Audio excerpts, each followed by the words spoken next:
So this is going to be the next installment of the built-in. I basically have the entire portion of it done. On top of this, there's a very large window that's in the center. So on top of this is just going to be two bookcases flanking either side, which will be the video after this. I don't know how long this one's going to be.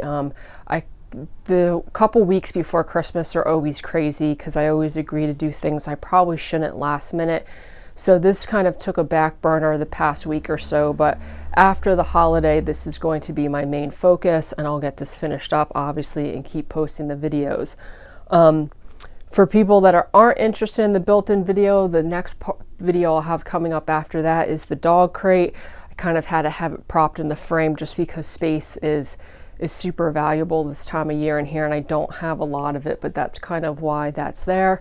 So like I said, pretty self-explanatory second part, mostly building and mounting the doors for this. So I'm starting by calculating the opening for all of my doors, and I'm using 3/4 inch face frame mounted hinges. So the overlay is going to be 3/4 of an inch. So I found center on my opening, and then I just have a scrap piece with the two hinges on it. I'm going to mark where they're going to go to on my edges, because you have to calculate, all the hinges will have different overlay. You could get 1/2 inch overlay all the way up to, I think, 1.5 inches. So then from where that mark is, I'm going to measure to center. So that will calculate how wide the door needs to be, accounting for that overlay. And then the height, I just want to cover the top and bottom rails. So for the doors, I'm making 6 one size. So those are all of my measurements. The height's going to be the same on all of them, but obviously the cabinet on the edge, my rails are going to be a little bit smaller. So like I said in the last video, the stiles I recut, I kept, so those are going to be the pieces I'm using first for making the stiles on the new door. The stiles I'm going to be using as a word to describe the vertical pieces of the door, and the rails, the horizontal pieces. Once I had all of that, this is the height I'm cutting it to, which I believe was 17 inches and some change. So I cut the height of all of my pieces, and then I'll rip them to width. I'm doing 2.5 inches on all of these because the stiles on the cabinets themselves are so wide. I kind of wanted the width of the door to match as well. So I'm just going to go through and cut all of those pieces. To calculate for the rails on one door, I'm doing 1/2 inch, which is going to be where the panel will float. So I have the width of the doors calculated. I marked for 1/2 inch, and then I could see how wide that rail is going to be, accounting for sticking into the groove I'm going to be cutting. So I wrote that measurement down. I always leave those long and then cut them to size later, just because I've made some mistakes in the calculations before, and if you have an entire pile of miscut rails, it can really set you back. So I did the same thing for the smaller doors. Obviously it's not as big of a measurement, and then I could go through, like I said, I rough cut all of these, and then I'm cutting these pieces down to size as well. So I'll have a stack of stiles and a stack of rails. Now, like I said, you can, if you do those measurements, you could cut these all at once, but I like to keep them long. So then for the groove, I just mounted the fence a little off center, and I'm going to run it through the blade and then run it through again so that my groove is perfectly centered. You can see it's perfectly centered in the piece. This is very important when making doors, and the width of that groove is based on the plywood I have, which is a little bit thinner than 1/4 inch. So now I could go through and put that groove on all of my pieces. I also find it's really important to cut all of these at once. Little changes in the fence can really mess these up. So like I said, it's just a matter of having that off center. Now this was about 1/4 inch plywood, so I technically could have done this with the Dado stack, but I have found that cutting it off center is the most accurate way to do it. So with this, I'm left with the little piece down the middle. You could take this out with a chisel, but I decided to just move the fence and run these through a 3rd time and remove that piece in the middle. So now the stiles are done. I cut these to size, they're ready to go. Some people will leave these long and cut them later. I've cut enough doors that I cut them to size, and I'm done with them. I always cut a scrap piece because I'm going to use this scrap piece to calculate for the tongues on the doors. There's always a little trial and error here because all the material is going to be different sizes depending on what time of year you buy them. You go get a piece of wood and then the next week it's a little bit different size getting a new piece. So I just have a stop on the table saw. I'm using my miter gauge and I do a couple test cuts until I get this to fit in there perfectly. So you can see everything is nice and snug. You want it to fit in there snugly. You don't want it to be something you have to hammer to death to get in there. But all of my grooves line up and the top and bottoms are flush because the groove is centered as well as the tongue, which is super important. And then I just cut one based off my measurements. I make sure it gets to the right size, and then I go through and cut all of my rails down to size. You can see it's just a little bit of material I'm removing, but like I said, I've pre-cut these and I've regretted it before because I made a mathematical error, so I usually cut them down to size later. And then it's just a matter of removing all of that material in order to get that tongue. So I'm cutting this on both sides. And I could just use a chisel to clean up those curves, and then I make sure each one fits in. Like I said, this is store-bought at Lowe's, so there is some undulation and difference in this poplar. So even if you're cutting them all at the same time, sometimes ones are a little bit thicker or thinner than the others. And then this is just a close-up of removing those curves. It's pretty simple work with a chisel, and then test fitting all of the pieces.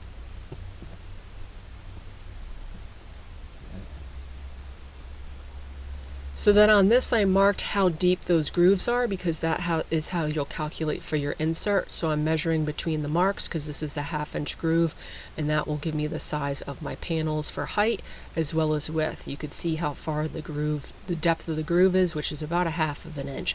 So you can add 1 inch to your opening as well, but for simplicity's sake I did mark it on the panels just so you could see how I get those calculations. Now I thought I filmed cutting down the plywood for this. I didn't. It's pretty simple. I usually just rip it to either the height or the width and then cut it on the radial arm saw to get the other measurement.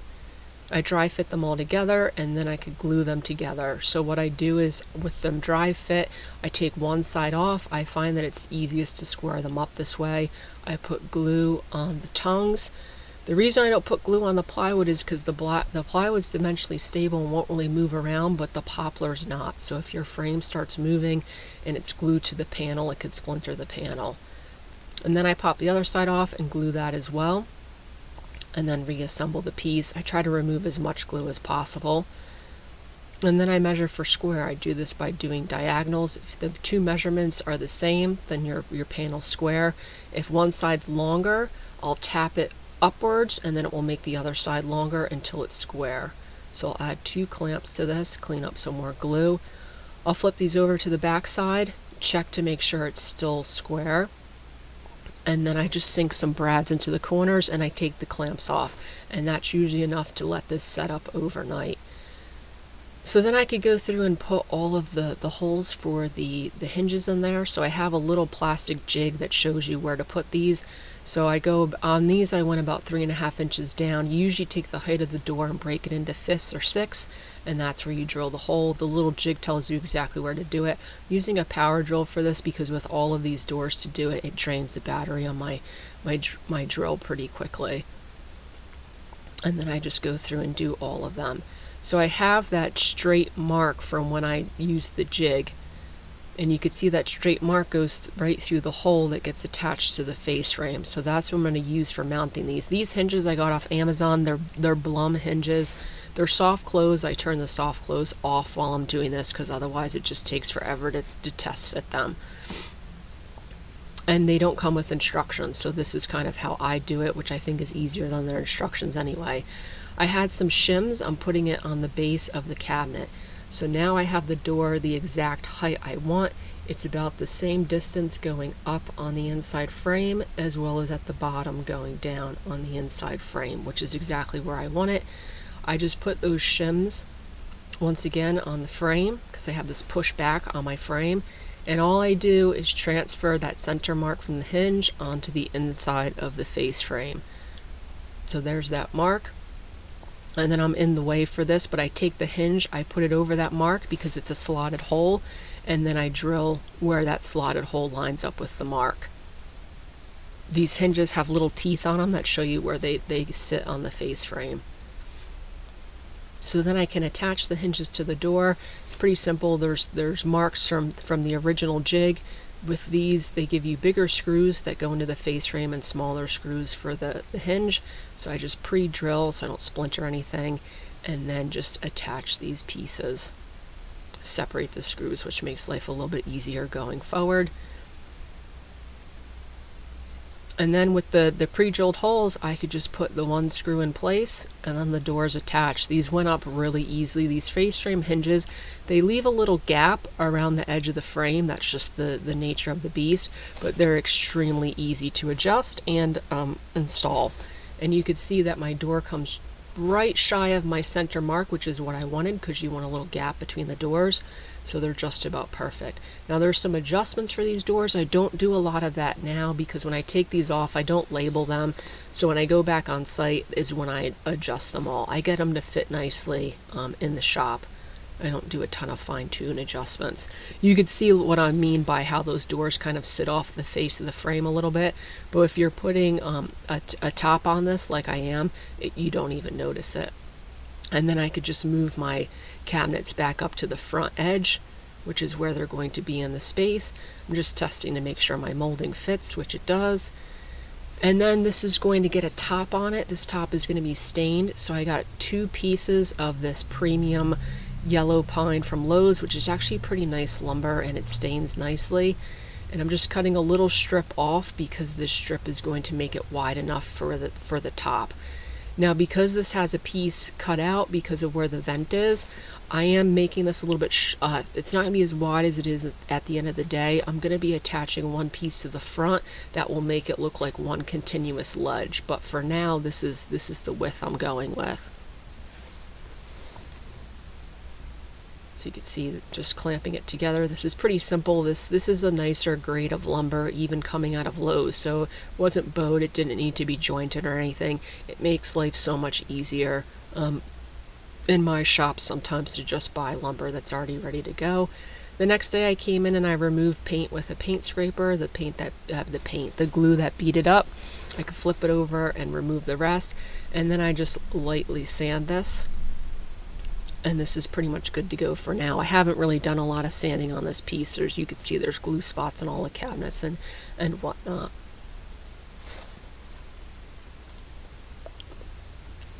So then in order to cut this, you could see on my measurements going to the vent, I have 110 inches and a half. And so that's one side, and the other side it's 33 inches to the edge of where the vent starts. So this worked out perfectly. My 12-foot piece, I could do 110 3/4 and 33 5/8, which is nice. There'll be a little lip for the top portion of the duct cover to sit on.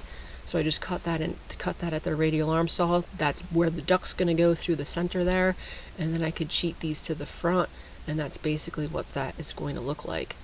So then for that filler space, which is covering the duct at the bottom, I'm just cutting some plywood. I'm going to attach the plywood to my face frame. So you can see, so I'll have a nailer in order to attach the piece that's going to cover the duct on the bottom. This is pretty simple. I'm just putting a couple screws in here. On site, I'll probably glue this in place. I don't like to do anything too permanent on these because there's always adjustments. I can measure the width and then cut a piece of plywood to fill this gap. We haven't finalized anything yet, but I'm going to see if he wants to put some sort of decorative molding on the outside of this panel. So like I said, I'm cutting it to width and then height to fit in there. The height is obviously the same as all the cabinets. So I'll make a mark and then trim it down on the radial arm saw.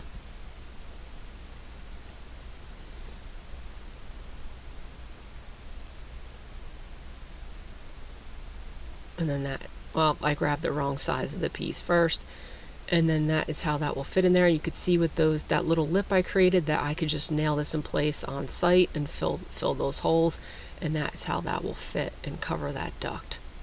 So this is basically the bottom's done. That's kind of what it looks like as of right now. Now this portion is where I'm going to do all of my adjustments. Because this is so short, I probably won't have to scribe the styles on the edge. So I'll get it in place and I could just trim off part of that plywood and move either cabinets side to side, and that's how I'll easily get at least the bottom portion of this to fit into the space.